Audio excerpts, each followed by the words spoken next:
Ce mercredi 16 février marque donc une nouvelle étape dans l'allègement des mesures sanitaires. Depuis ce matin, vous pouvez reprendre votre café debout au comptoir. Il est également autorisé de consommer dans les stades, dans les cinémas ou encore dans les transports en commun. Retour également des concerts debout et réouverture des discothèques, les boîtes de nuit qui étaient fermées depuis le 10 décembre dernier. Jacques Terlinck et Maxime Régnier étaient au loft cet après-midi dans le 7e arrondissement pour assister aux derniers préparatifs. Alors oui, ici on s'active, les sols ont été nettoyés, le bar est prêt, les éclairages ont été testés. Après 10 semaines de fermeture, c'est l'excitation qui gagne les équipes. Dans cet établissement du 7e arrondissement de Lyon, les gérants sont excités de pouvoir reprendre leur activité. On est avec Charlotte, directrice artistique de cet établissement. Alors comment vous vous sentez avant le retour des clients? Est-ce que ça a été compliqué de tout remettre en place? Écoutez, on a hâte, on trépigne, on est prêt pour ce soir.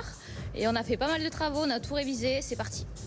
Et du côté des platines, c'est Théo qui s'échauffe pour ce soir. Alors ça fait un moment que vous n'avez pas touché aux platines. Comment vous vous sentez? Euphorique. Ça fait des mois qu'on attend tout ça, qu'on est frustré, qu'on peut pas faire la fête. Maintenant ça repart. Let's go. Mais pour pouvoir venir danser, il faut être en possession d'un pass vaccinal. La consommation debout est à nouveau autorisée et le port du masque simplement recommandé. Alors ici, tout ce qu'il manque, ce sont les jeunes clients pour pouvoir profiter de la première soirée étudiante de l'année 2022.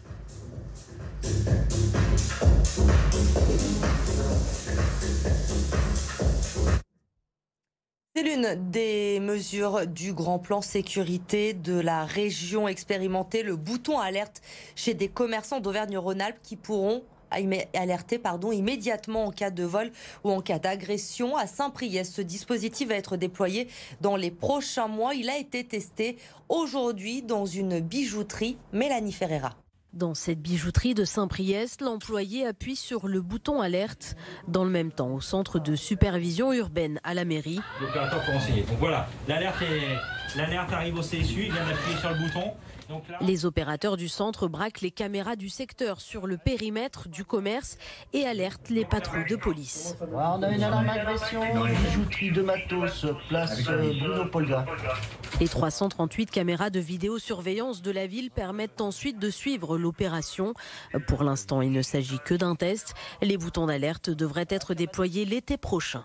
Là, on est sur un maillage complet grâce à la vidéosurveillance de Saint-Priest, un maillage complet du territoire avec un outil supplémentaire qui est ce bouton d'alerte qui sera détenu par les commerçants et qui permettra d'ailleurs de prévenir au-delà de ce qui se passe dans le commerce, de ce qui peut se passer sur la voie publique, une agression. Sébastien de Matos, qui a déjà fait l'objet, lui, de 4 agressions dans sa bijouterie, salue l'initiative.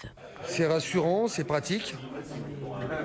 Et après, ça fait aussi une partie de sécurité pour mes salariés chez moi. En fait, il faut surtout alerter en sécurité pour qu'il n'y ait aucun problème avec les salariés de l'entreprise qui déclenchent le dispositif, plus les clients qui pourraient y avoir à ce moment-là. Pour sa sécurité, ce bijoutier a déjà investi plus de 15 000 €. Ce dispositif-là, en revanche, ne lui coûtera rien. Il sera pris en charge par la ville et la région.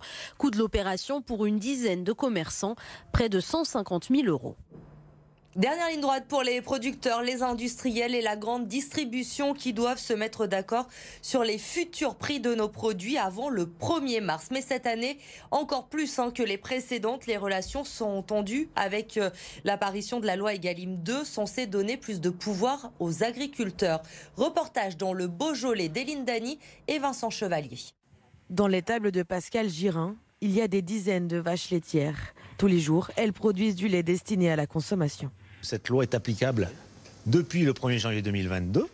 Or, à ce jour, nous n'avons toujours pas de contrat et de proposition tarifaire. La nouvelle loi Egalim 2 permet de fixer un prix non négociable pour la matière première agricole. La tension est toujours forte, impossible de trouver un accord. Les grandes enseignes de supermarchés et les producteurs et industriels sont en pleine négociation sur les prix affichés dans les rayons. Les entreprises marchent à reculons pour la mise en œuvre de ce chantier. Ouais. Ça ne les intéresse pas. Ils avaient leur marge jusqu'à maintenant, et là, peut-être qu'il va falloir qu'ils en grignotent un morceau. Donc ça les gêne. L'agriculteur, également président de la Fédération départementale des syndicats d'exploitants agricoles, a vu toutes ses charges augmenter. Le prix de son lait doit suivre la tendance. L'an dernier, on était à 343 €, je crois. Et cette année, avec la hausse des charges, on ne peut plus rester dans ces tarifs-là. Aujourd'hui, on ne maîtrise plus la situation et il nous faut une vraie évolution tarifaire payée aux producteurs pour l'année en cours si on veut équilibrer les choses. Sinon, ça ne passera pas, quoi. Soupe, jus de fruits, thé glacé, des produits transformés par l'industriel Alterfood. Ces charges aussi sont en hausse et il doit jongler entre les producteurs qui demandent plus et la grande distribution qui veut payer moins. À rendre tout négociable ou qu'une partie des choses négociables, vous faites que la moitié du travail et c'est pas bon. Ça crée des tensions et des tensions qui n'ont pas lieu d'être, particulièrement dans un contexte inflationniste où les tensions sont importantes déjà. Reste à convaincre la grande distribution d'accepter une hausse des tarifs. En tout cas, le gouvernement reste vigilant et promet de garder un œil sur les négociations. Les Nuits Sonores font leur retour à Lyon du 25 au 29 mai prochain. La billetterie a ouvert aujourd'hui.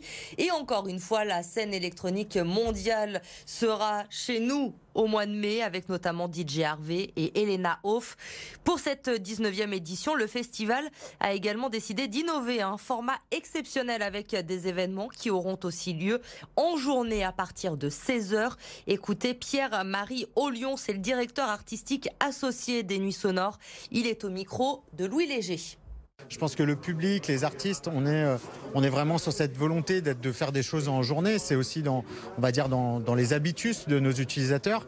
Et puis aussi, il y a une volonté derrière tout ça aussi d'être plus rationnel sur notre consommation d'énergie. Il y a moins de débauche énergétique le jour. Donc c'est tout ça qui nous a conduit à se dire, on va réformer. On garde les nuits, le festival aura lieu aussi la nuit, mais nos événements principaux seront le jour. Maxence Cacré et Ryan Cherki, priorité de l'Olympique lyonnais. Ce matin, Jean-Michel Aulas a tenu une conférence de presse téléphonique au lendemain de la publication des comptes du premier semestre de la saison. Et le président en a profité pour confirmer que les prolongations de Cacré et de Cherki étaient sa priorité. Les discussions vont débuter avec Ryan Cherki qui a été opéré la semaine dernière. En ce qui concerne Maxence Cacré, il est en contrat jusqu'en juin 2023 et pour Jean-Michel Aulas, il est tout simplement l'emblème du club. On veut absolument qu'il reste, pas à n'importe quel prix, mais on fera en sorte qu'il y ait une prolongation. On négocie car au fond de lui, il a envie de rester. Fin de citation. Lui, il avait déjà pris sa décision. Vous le savez, après 7 ans passés au Loup, Pierre Mignoni a décidé de quitter le club à la fin de la saison pour retourner à Toulon. Ça y est, c'est officiel. Il va devenir le directeur du rugby aux côtés de Franck Azema, manager sportif. Un club qu'il connaît parfaitement. Pierre Mignoni est né à Toulon. Il y a terminé sa carrière de joueur avant de devenir l'entraîneur des arrières entre 2011 et 2015.